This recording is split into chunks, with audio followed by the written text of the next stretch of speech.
حضرت لوط علیہ السلام نے فرمایا کہ اے لوگو ان برے کاموں سے باز رہو۔ لوط علیہ السلام نے ان کو روکا تو وہ لوگ آگے سے الٹے الٹے جواب دیتے رہے۔ سورہ اعراف میں اللہ تعالیٰ صرف ان کی ایک بدکاری کا تذکرہ کرتا ہے، وہ یہ ہے کہ مرد مردوں سے اپنی شہوت پوری کرتے تھے۔ سیدنا حضرت لوط علیہ السلام نے ان سے فرمایا کہ یہ بے حیائی کا ایسا کام ہے جسے تم سے پہلے جہانوں میں سے کسی نے نہیں کیا، اور اسی بد کرداری اور بد فعلی کی تم نے جو بنیاد ڈالی ہے یہ خالق و مالک کی شریعت کے خلاف ہے اور فطرت انسانی کے بھی خلاف ہے۔ ان کی دوسری بد کرداری یہ تھی کہ یہ راہ زنی کرتے تھے۔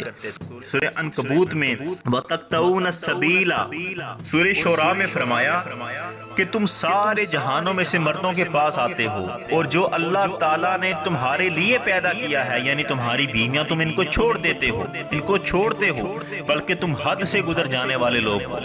حضرت سیدنا لوط علیہ السلام نے ان کو سمجھایا، برے کاموں سے روکا، لیکن انہوں نے ان کی ایک نہ مانی اور وہ اپنے بےہودہ کام کرتے رہے اور بےہودہ جواب دینے لگے، کہنے لگے کہ اجی ان لوگوں کو بستی سے نکال دو، یہ لوگ تو بڑے پاک باز بنتے ہیں، یہ لوگ تو بڑے صاف بنتے ہیں، ان کو بستی سے نکال دو۔ مطلب یہ تھا کہ یہ لوگ خود پاک باز بنتے تھے اور ہمیں گندا بتاتے تھے۔ گندوں میں پاکوں کا کیا کرنا؟ سورہ شعراء میں ہے کہ ان لوگوں نے حضرت لوط علیہ السلام کو جواب دیتے ہوئے یہ بھی کہا کہ اے لوط، اگر تو باز نہ آیا تو ضرور ان لوگوں میں سے ہو جائے گا جنہیں نکال دیا جائے گا۔ یعنی انہوں نے اس علاقے سے نکالنے کی دھمکی دی حضرت سیدنا لوط علیہ السلام کو۔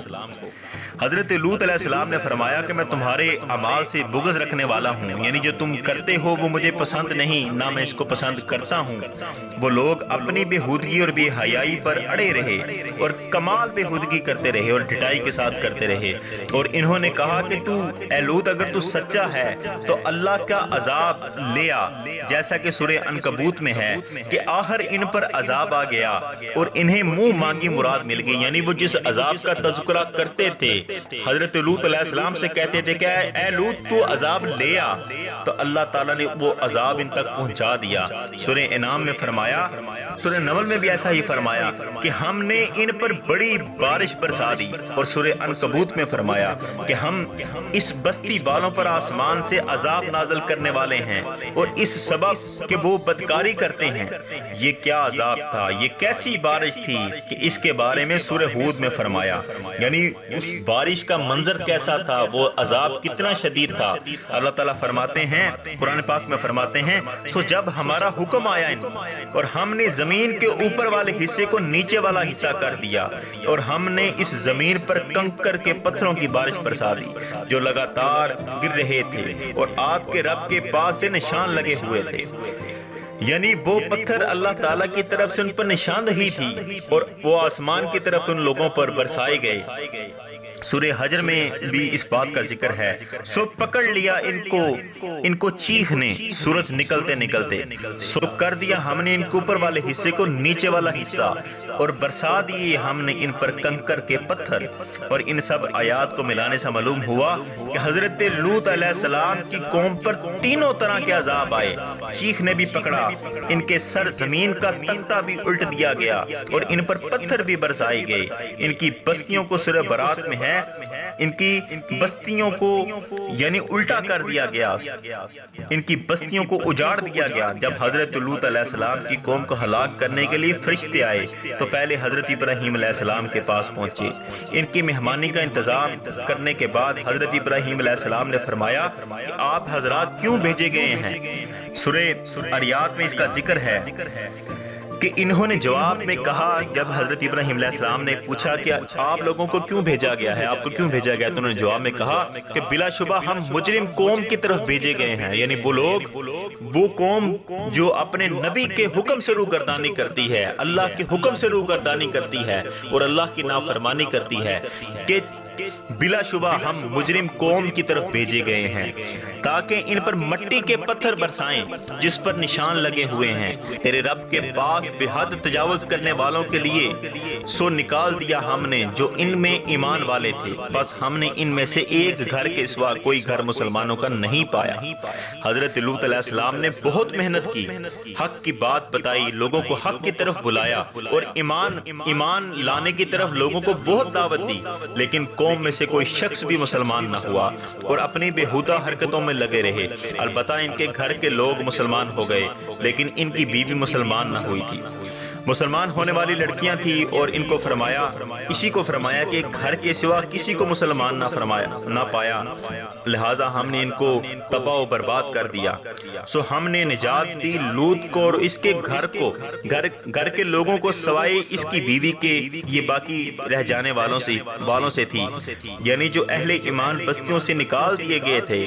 تاکہ عذاب میں مبتلا نہ ہوں، اور علاوہ جو لوگ وہ انہی میں رہ گئے۔ مفسرین لکھتے ہیں کہ ان کی بیوی ان کے گھر والوں کے ساتھ نکلی ہی نہ تھی، یہ ساتھ تو نکلی تھی لیکن پیچھے مڑ کر دیکھ کر اپنی قوم کی ہلاکت پر افسوس ظاہر کرنے لگی۔ ایک پتھر آیا اور اسے بھی وہیں قتل کر دیا گیا۔ دونوں جگہ کی تصریح سے معلوم ہوا کہ جو پتھر ان لوگوں پر برسائے گئے تھے یہ عام پتھر یعنی پہاڑوں کے ٹکڑوں میں سے نہ تھے، بلکہ ایسے پتھر تھے جو مٹی سے پکا کر بنائے گئے تھے، جس کا ترجمہ کنکر سے کیا گیا ہے، اور ان کا معنی یہ ہے کہ ہر پتھر پر نشان لگا ہوا تھا کہ یہ فلاں شخص کا ہے اور اسی کو ہی لگے گا اور اسی پر ہی گرے گا۔ سورہ ہود میں جو اس کے معنی ہیں جو ذکر ہوا ہے اس کے معنی ہے کہ لگاتار پتھر برسائے گئے۔ مفسرین لکھتے ہیں کہ حضرت جبرائیل علیہ السلام ان بستیوں کو تخت الٹا دیا، ان بستیوں کو الٹا پلٹ دیا اور خطہ کو اوپر اٹھا کر لے گئے اور وہاں سے الٹا کر زمین کی طرف پھینک دیا۔ حضرت لوط علیہ السلام جن بستیوں کی طرف مبعوث ہوئے وہ 4 بستیاں تھیں جن کے نام مورخین اور مفسرین لکھتے ہیں کہ صدوم تھا، ایک کا نام امورا اور آمورا اور سبویر بتائے جاتے ہیں۔ ان سب سے بڑی بستی صدوم تھی۔ حضرت لوط علیہ السلام اسی بستی میں رہتے تھے۔ یہ بستیاں جو تھی وہ نہر اردن کے قریب تھیں۔ ان بستیوں کا تختہ الٹ دیا گیا اور ان کی جگہ بحر میت جاری کر دیا گیا جو آج بھی موجود ہے۔ پانی کہیں دوسری جگہ سے نہیں آتا، صرف ان بستیوں کے حدود میں رہتا ہے۔ یہ پانی بہت بدبودار ہے جس سے کسی قسم کا انتفاع یعنی انسانوں کو فائدہ یا کھیتیوں کو فائدہ نہیں پہنچ سکتا۔ سورہ صافات میں حضرت لوط علیہ السلام کی قوم کی ہلاکت کا تذکرہ کرنے کے بعد فرمایا، اور تم ان پر صبح کے وقت اور رات کے وقت گزرتے ہو کیا تم سمجھ نہیں رکھتے؟ اور اہل عرب تجارت کے لیے شام جایا کرتے تھے، راستے میں یہ بستیاں پڑتی تھی جس کا تختہ الٹ دیا گیا تھا، کبھی صبح کے وقت اور کبھی رات کے وقت وہاں سے گزر ہوتا اور ان لوگوں کو یاد دلاتا کہ دیکھو کافروں اور بدکاروں کا کیا انجام ہوتا ہے، تم وہاں سے گزرتے ہو اور نظروں سے دیکھتے ہو، پھر کیوں عبرت حاصل نہیں کرتے؟ قرآن مجید کی تصریح سے معلوم ہوا کہ حضرت لوط علیہ السلام کی قوم جس فاحشہ کام یعنی مردوں کے ساتھ شہوت زنی اور شہوت رانی کا عمل کرنے میں لگی ہوئی تھی، یہ عمل اس سے پہلے کسی دوسری قوم نے نہیں کیا تھا۔ یہ عمل عقلاً شرعاً فطرتاً نہایت ہی برا تھا اور نہایت ہی کبیرہ گناہ تھا، اور اس کی سزا کیا تھی کہ اس کے بارے میں حضرت صابحین امام ابو یوسف اور امام محمد نے فرمایا کہ یہ بھی ایک طرح کا زنا ہے اور اس کی سزا بھی وہی ہے جو زنا کی ہے، یعنی بعض صورتوں میں 100 کوڑے مارنا اور بعض صورتوں میں سنگسار کر دینا یعنی پتھر مار کر ہلاک کر دینا۔ حضرت امام شافعی کا بھی یہی قول ہے کہ ان کا ایک قول یہ ہے کہ فاعل اور مفعول دونوں کو قتل کر دیا جائے، یعنی کرنے والا اور کروانے والا اور جس کے ساتھ کیا گیا ہو یا کیا جا رہا ہو دونوں کو ہی قتل کر دیا جائے، اور ایک قول یہ ہے کہ دونوں کو سنگسار کر دیا جائے۔ حضرت امام ابو مالک فرماتے ہیں کہ حضرت امام ابو حنیفہ رحمۃ اللہ علیہ نے فرمایا کہ ان کی کوئی ایسی سزا مقرر نہیں کہ ہمیشہ اسی کو اختیار کیا جائے، بلکہ امیر المومنین ان کو مناسب جانے تو دونوں کو قتل کر دیں اور مناسب جانے تو سخت سزا دے کر جیل میں ڈال دیں۔